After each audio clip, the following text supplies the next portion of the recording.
This has to be the absolute peak of rim brake bike technology. You see, after this era, we started to see disc brakes, through axles, wider tyres, power meters, all that sort of thing. And it took a massive shake up of what the road bike became what it is today. But that's only 6 years ago. This was from 2017, but this was literally the pinnacle of engineering at the time, when 130mm axles and brands were making their own cranksets and we were experimenting with aerodynamic designs, etc. This has to be the absolute pinnacle. Maybe you could argue the Trek Madone as well, but this was like the dream bike. This is the stuff you had on your wall. This is the Pagani Zonda. This is the one that everyone lusted after, but you knew it was completely impractical to own.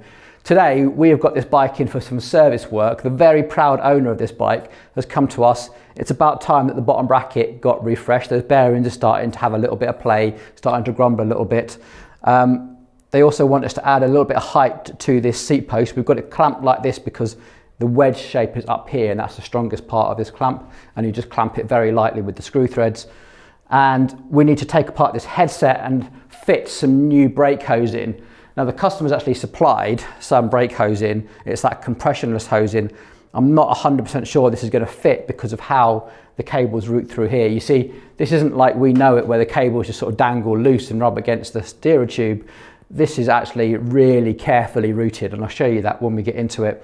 And we also need to tidy up this complete mess of a set of cables. The customer has asked us to give it our best go to hide those cables away and make it look absolutely beautiful. So let's get started. So this is the Z3 crankset, and it has a very, very clever one-piece design. It just threads through the frame like this. And now we're left with the absolutely gigantic BB65, 65mm external, 55 on the inside to fit this absolutely monstrous crankset in. Let's take a closer look at this. So this is the Z3 crankset. We've had the Z2 on the channel before, when actually Hambini made us a bottom bracket because the customer actually wanted to run a power meter, which was fairly typical of this time, and remove the Z3 and actually fit their own SRAM power meter. But this customer definitely wants to stick with these absolutely badass crankset. Now, this is the instruction manual for this crankset. In comparison, this is the instruction manual for the brakes. And this is just English. This isn't all the different languages. This is just English instruction manual. But I think if we can get a closer look at this, the engineering behind this was absolutely insane. You see, this isn't molded carbon. This is pre-preg laid up, and there's threads on here and all sorts. And you can see in here, if you look down this hole where the inflation bag still exists, this must have gone inside a mold. Someone painstakingly layered up layers and layers and layers of pre-preg and carefully, meticulously pushed them down into these threads, and then gone back and perfectly machined them back out again. You just do not see carbon engineering of that quality on bicycles anymore. And another interesting thing about this, it actually had adjustable crank length. So you use these little wedges here, and you can adjust it from 170, 172.5 and 175mm cranks, which is such a genius idea. And why we don't do that anymore is beyond me, because that would, it'd be a dream. Of course, the Z3 took us into these aerodynamic shapes as well. And these are actually standard chain rings, so you can just fit some fairly standard, I think it's a 104 BCD, I can't remember now. But everything behind there is all quite standard, even though it looked comprehensive. Actually, repairability and maintenance is actually incredibly easy. So let's take a closer look at this bottom bracket, and we can see in here there's actually a cable guide that is in the way. So this is going to be preventing us getting onto the back of this bearing and being able to pull it out. So before we can even change this, we need to remove some of the cable into the rear brake and the gears, so we can actually get access to this. Now, they did actually make a tool for this that they sent out to dealers when they first launched this system. Nowadays, that tool is listed at £300 and no one's got it in stock. I could reach out to look and get that tool, but in actual fact, we've got something here where we can actually manufacture our own tool to do this as well. So it's not a particularly difficult job, but you do need to make sure you get the right size drifts, and they definitely do not come in a standard set of like bottom bracket installation drifts, that's for sure. But I'll show you the process as we go. But first, we need to remove a whole lot of cabling so we can actually get onto this bearing. So with all this tape removed, we can kind of see what we've going on here. Now my plan is this is the little Bluetooth module here, and I want to hide this.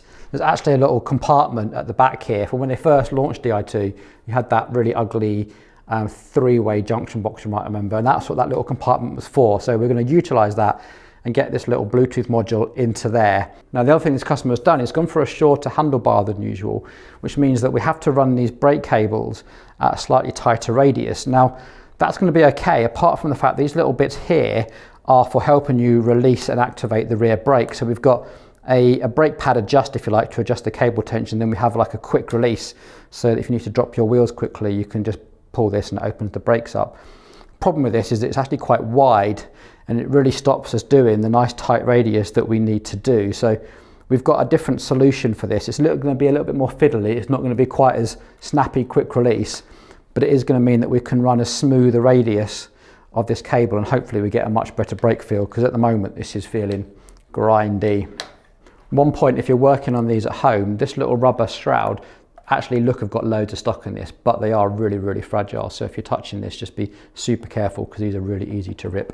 One of the really cool features about this bike is actually the brakes are integrated into the fork. And now you can see how that works, like a V-brake built into the fork. Incredible engineering, really. These are just the little aero shields, so we can get access to the components of the brake. Here we go, here's the bit that you'll recognise, all neatly tucked down out of the way of the cable clamp bolt. So you really don't have much to play with at all. So if you can just see in here, this is what you would do on a service of a bike like this. All this dirt and ingress, you can see, this is all just going to be making for a very gritty experience. So we're going to get all of this out, give it a really nice clean, and make sure it all goes back in beautifully clean and nicely oiled as well.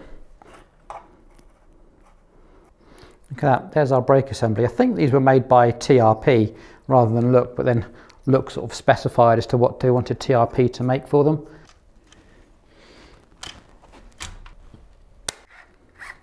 So this is the old cable. Even though it's not been in there very long, you can still feel like it's a rough surface. We're going to be installing some much better quality stainless steel cables in here, and make sure they're oiled as well. So hopefully this service procedure won't need to be done quite so often. So the genius thing about this whole stem design is that you could actually tilt it. So this is obviously, everyone that ever owned one wanted that beautiful flat look, but you could, if you wanted to, tilt this up to get your height adjust, because there was no other way. You couldn't just add spaces. That was kind of it, you know. So you either had to tilt it up. I think later ones did actually have some spaces down here, but it all looked pretty ugly. Nearly everyone just wanted that completely slammed look, and who can blame them? Okay, so this is just a wedge type design, almost like you find on your seat post, and with that taken out, you can now see how that mechanism works. You would set the height you wanted and then put the wedge back in, but that was about as high as you could get. Still didn't look bad, but you could definitely still go quite low as well. But like I say, nearly everyone just wanted it sat there and just rode it like that, whether it was the right height for them or not. This is that little compartment that looked literally built into the frame purely to hold the Di2 housing. That's what you call attention to detail. Headset then, the reason I'm not worried about this fork falling on the floor, because it is literally held in place by this system here, where we need to get a pin spanner on this and actually unscrew the headset. So it works similar to the headset design on the Time Skyline or whatever, so that's not going to go anywhere, you know, without unscrewing that. So that's perfectly safe like it is. But we do need to work out a way to get this out. Hey, here we go. Still stuck on something. There we go. Freedom. So you just need a pin spanner, and there's like 4 locating holes. Actually it unscrews pretty easily. And then down here, so you can see here there's a metal bar running through the steerer tube that we need to poke out before we can actually take the fork out. Very carefully tapping it out, and that's our pin. And now the headset will drop and we can access the bearings and the cable routing. Here's the thing, so these bearings aren't actually that worn, but always in 2 minds, and it needs this much hassle to get into them, whether you should replace them. And I don't know if you can hear that. You can just hear that grating I think if I was this customer, I'd be really, really upset if this had to come back in a few months' time because that had worn out. So I think we'll just put new bearings in. So what I'm trying to do is push this cable out of the way so that we can try and remove this top cap, because there we go, this little top cap is actually sort of held in place by those cables. Now you can see what the hard work was about, because the cables literally run around this. This is split. Now we can get access to the bearing, but yeah, all the cables run through these little grooves. Now that the frame's nice and light, let's have a look underneath here. You can hear that. Oh, just how grindy it is. So I'm going to get that off, go and give that a right good clean too. So now we can access the bearings. So you can see this isn't the sort of bike that you would just service when you needed to. This is a bike you had to completely strip down, overhaul and rebuild, because to get to anything you had to dismantle most of the bike to get to it anyway. But we can now get to these bearings, and I think now you can hear that's what we're trying to sort out. So let's pull these bearings out. So I've just made myself up here a 50mm drift so that we can try and get more of a contact area around this, so we can just knock this out very, very gently. I'm going to do this on the floor though, so not in the work stand when that is just supported. There's one. There's two. But now we've got an almost naked frame. I think the thing to do is to go down and start cleaning. We've got some bottom brackets on the way from Hambini. They should be here today. And then we can start running the cables and putting everything back together. What a stunner. We've done most of our cleaning work. We've taken these forks apart and reassembled them. These are working a whole lot better. Now, while we've got the fork out, remember this is like 6-year-old technology, but the finishing quality on look always is absolutely beautiful. The steerer tube is fantastic. This little notch at the top here is where the cable is going to run through the centre and just curve around the top. It's a really, really tight radius, which is why we're using such high quality cables. The quality of these dropouts is interesting. It's actually an insert in here as well, so the carbon sort of stops here and this is pushed in, which means that the finishing around here is really nice. It looks like it's been sort of injection moulded or something, but it does mean that we ensure a really nice clean surface. Something we don't see that much of at the moment. Off camera I've done some of the internal cable routing here. You didn't want to see me grunting and groaning and swearing at this thing, but we got there in the end. We've routed the rear brake cable most of the way. That's probably the trickiest thing to do, to go through a tight bend here.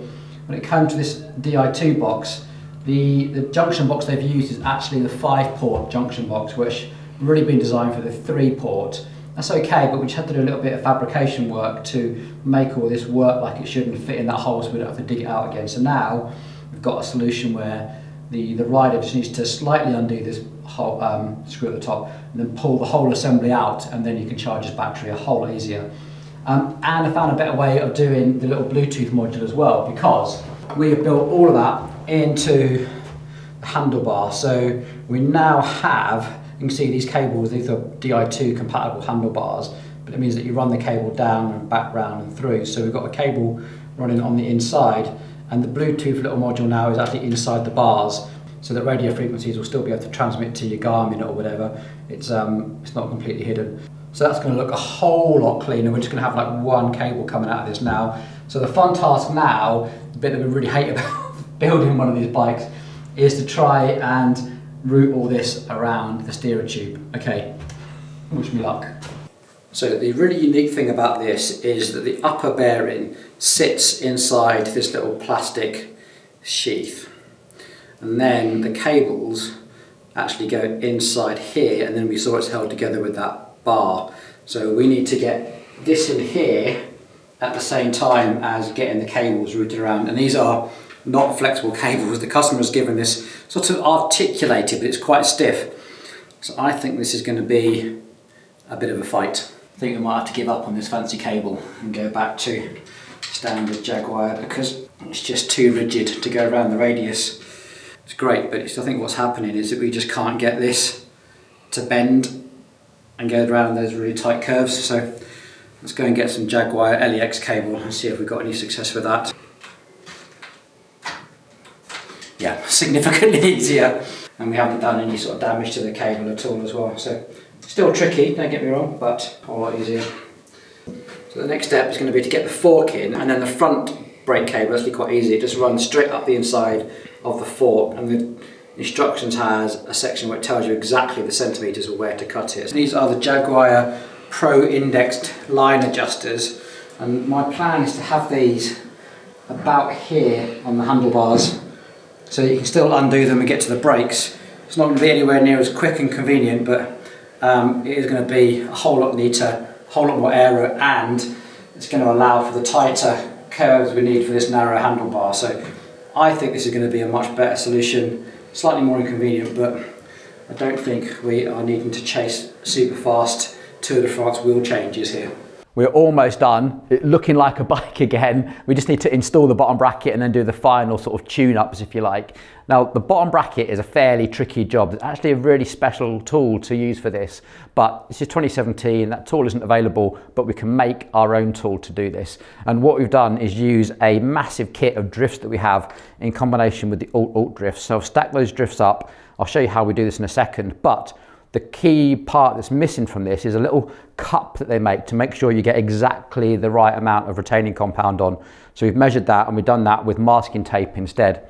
Now, the instructions ask for a very specific type of activator. This is 7649, which we're going to use, and a very specific type of retaining compound, which is Loctite 641. So we've got those here, and we're going to squeeze this in exactly as the specifications tell us. So first up, clean this surface really meticulously. It is super smooth, super shiny. There is no dirt, no grease. We've cleaned that with isopropyl alcohol. Happy with that. So let's get some activator in there. These are NSK bearings. I think they're a 6810 size, so 65mm outer, 55mm inner. This drift kit we've got is actually a standard set of drifts, because you can never have enough drifts. This is like every size from 19 all the way up to 74 in millimetre increments, because sometimes you just got to make your own drifts. Some retaining compound and this masking tape. This is just going to make sure that we only get retaining compound on this leading edge. So just very carefully applying this as we go around. Now, this particular Loctite has got a fairly long cure time, so we have a good amount of time to work with it. It's quite runny. Normally retaining compound can be quite viscous. This is actually fairly runny, which is why it's important to get the application right so it doesn't just go everywhere. You can kind of see that excess running onto the masking tape. That's what that little cup would be designed for. So once we're there, we can pull that masking tape off and then start assembling our drift.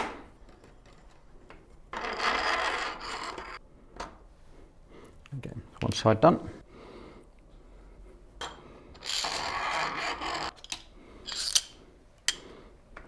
So what we've got here, we've got this metal threads on this side, and we've got this little ring here, and we have this little expanding ring. Now this needs lubrication, a perfect task for our little grease syringe, just to accurately get grease and make sure it's worked into those threads.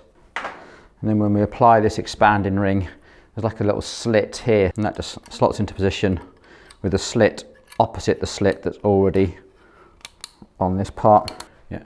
And this is the little lock ring. So again, this aluminium surface here just needs a little bit of preparation with a light coating of grease. There's very clear instructions there not to lubricate any of the carbon surfaces. This is just the aluminium surfaces. And this time the slit needs to line up, because this is an expanding ring that's going to lock everything into place. Just feed it all the way through and make sure that goes all the way in.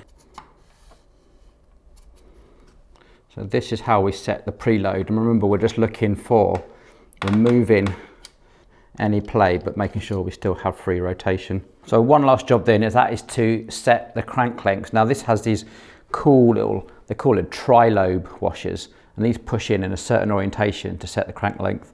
And once that's in from the inside of the bike, this little washer here locks it in place, then you screw your pedal in and holds it in place. So customers ask us to fit these to 170 millimeters, which I think is a great idea.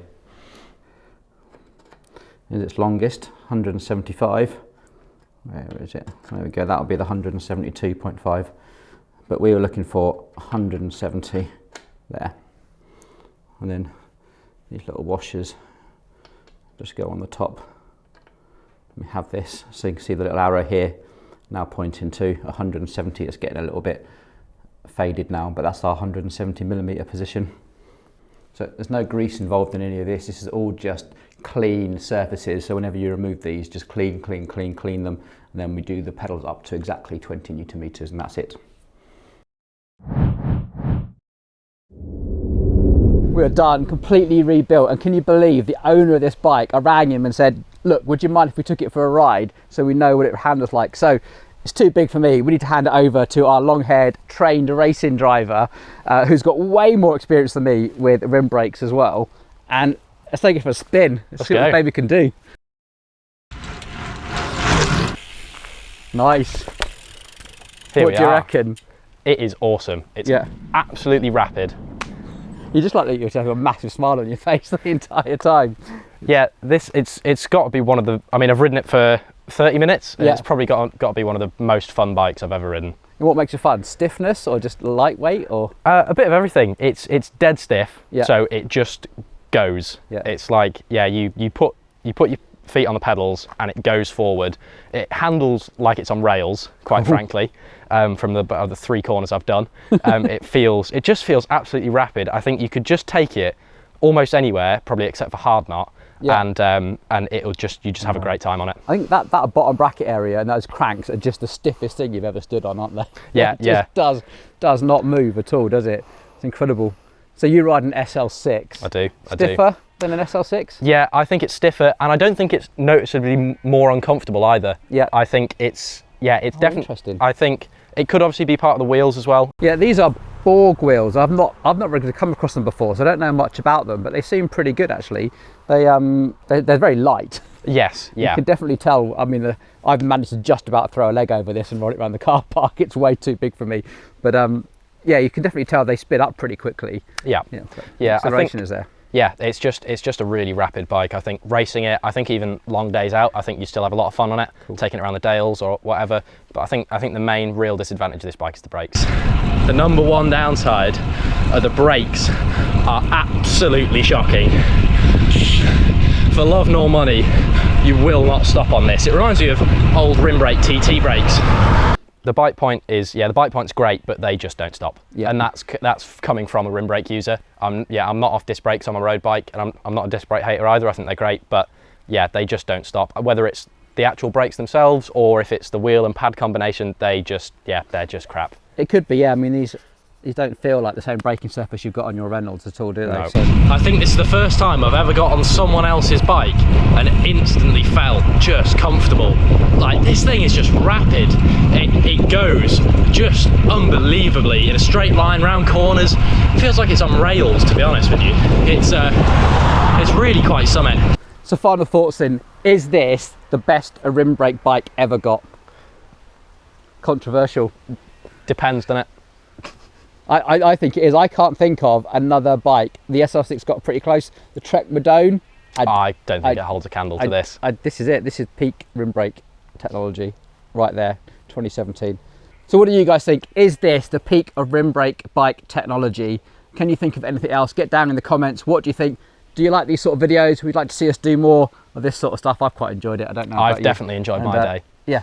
Get down in the comments, let us know, and if you like it, give this video a big thumbs up. Thanks very much for watching. Take it easy. Peace.